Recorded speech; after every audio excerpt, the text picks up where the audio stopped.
ఒకవేళ ప్రవక్త దగ్గర ఉంటే నా యజమానుడికి బాగవుతుందేమో.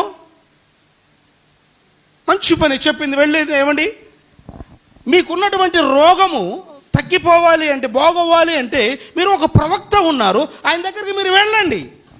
అద్భుతం. ఎవరైనా సలహా ఇస్తే వెళ్తాం కదా, వెళ్తామా? వెళ్తాం, ఎవరైనా వెళ్తారు, నేను కూడా వెళ్తాను. వెళ్ళాడు. వెళ్ళిన తర్వాత ఏం జరిగిందో చూద్దాం. 5వ అధ్యాయము 10వ వచనం ఒకసారి చదవండి.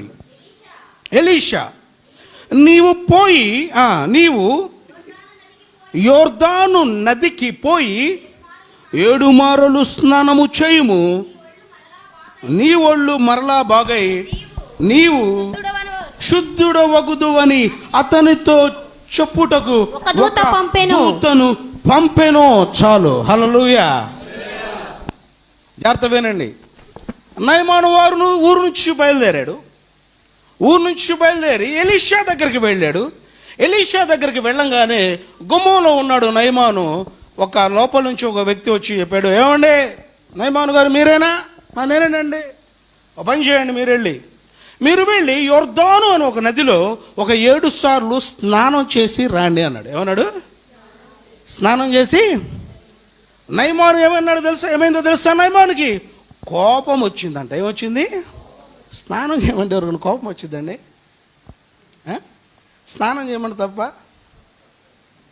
మరి కోపం ఎందుకు వచ్చింది? జాగ్రత్త వినండి. నయమానుకి ఎందుకు కోపం వచ్చిందో తెలుసా?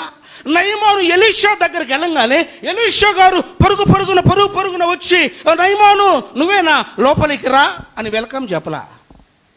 నయమాను దగ్గరికి వెళ్ళంగానే నయమాను చూసారే, నయమాను వచ్చాడు, మంచి స్ట్రాంగ్ టీ చెప్పలా. నయమాను తీసుకెళ్ళే, నయమాను వచ్చాడు, తొందరగా మంచం మీద సరిగా సోఫా మీద గుడ్డ కాసేపు కూర్చొని వెళ్తాడు చల్లగాలికి అని చెప్పలా. జాగ్రత్త వినండి. నయమాను వెళ్ళంగానే నయమానుకు చెప్పాడు, నీవు వెళ్ళి యొర్దాను నదిలో 7 సార్లు నువ్వు స్నానం చేయి. నయమాను హట్ అయిపోయాడు, బాధపడిపోయాడు.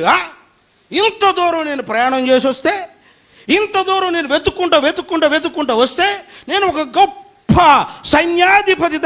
సైన్యాధిపతిని రాజు దగ్గర అలాంటి వ్యక్తిని నన్ను కనీసం మంచి లేకుండా, మర్యాద లేకుండా, కూర్చోండి అనకుండా, నీళ్లు తాగండి అనకుండా మీరు వెళ్ళి నదిలో స్నానం చేయమన్నాడు. ఇలాంటి నదులు మా ఊర్లో లేవా అని వెనక్కి తిరిగి వెళ్ళిపోతా ఉన్నాడు. అంతేనా? ఎప్పుడన్నా చూసారా సంఘాల్లో ఇది?